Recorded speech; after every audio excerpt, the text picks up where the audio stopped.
Mengapa orang Kristen percaya Yesus adalah anak Allah dan bukan hanya seorang nabi?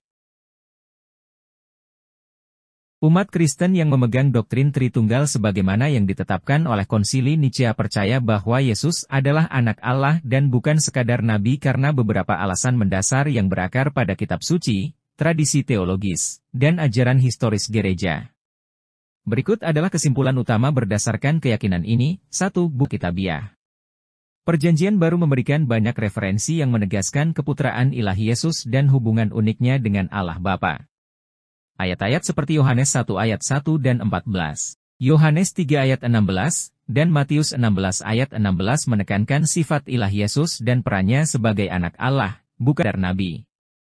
Pernyataan Thomas dalam Yohanes 20 ayat 28, Tuhanku dan Allahku, semakin mendukung keyakinan akan keilahian Yesus.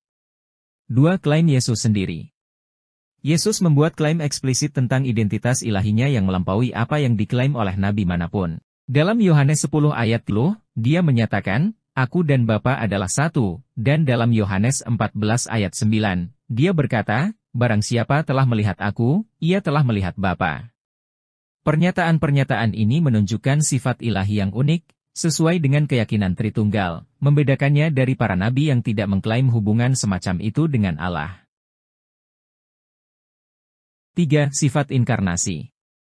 Doktrin inkarnasi, yang diuraikan dalam Credo Nikea, mengajarkan bahwa Yesus Kristus sepenuhnya ilahi dan sepenuhnya manusia.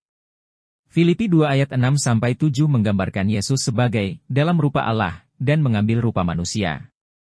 Sifat ganda ini membedakan Yesus dari menegaskan bahwa dia adalah anak Allah yang kekal yang menjadi manusia untuk keselamatan umat manusia.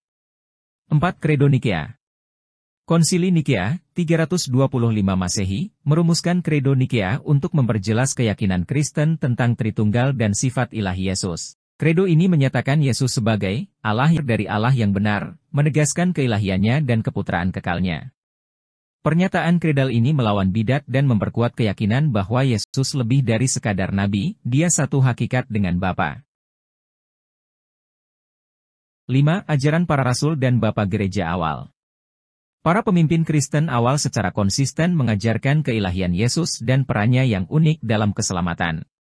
Tokoh-tokoh seperti Ignatius dari Antiokhia, Justinus Martir, dan Athanasius menekankan sifat ilahi Yesus dan menentang ajaran yang merendahkannya menjadi sekabi.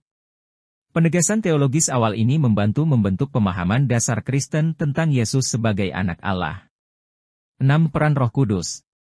Peran Roh Kudus dalam keyakinan Kristen juga menegaskan keilahian Yesus. Roh Kudus memberi kesaksian tentang keputraan Yesus dan sifat ilahinya, seperti yang terlihat dalam Roman ayat 16 dan Yohanes 14 ayat 26.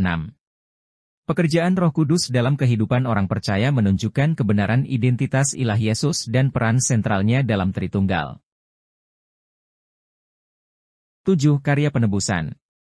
Soteriologi Kristen menyatakan bahwa hanya seseorang yang sepenuhnya ilahi dan sepenuhnya manusia yang dapat menjadi perantara antara Allah dan manusia.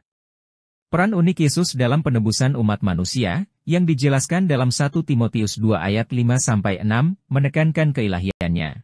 Kematian dan kebangkitan pengorbanannya menyediakan keselamatan, sebuah peran yang melampaui peran seorang nabi.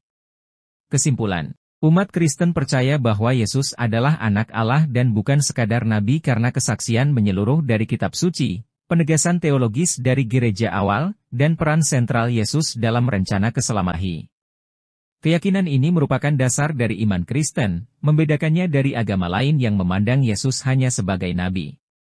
Konsili Nikea dan Credo Nikea merumuskan keyakinan ini, menegaskan bahwa Yesus memiliki sifat ilahi yang sama dengan Allah Bapa dan Roh Kudus, serta menekankan perannya yang unik dan kekal dalam Tritunggal.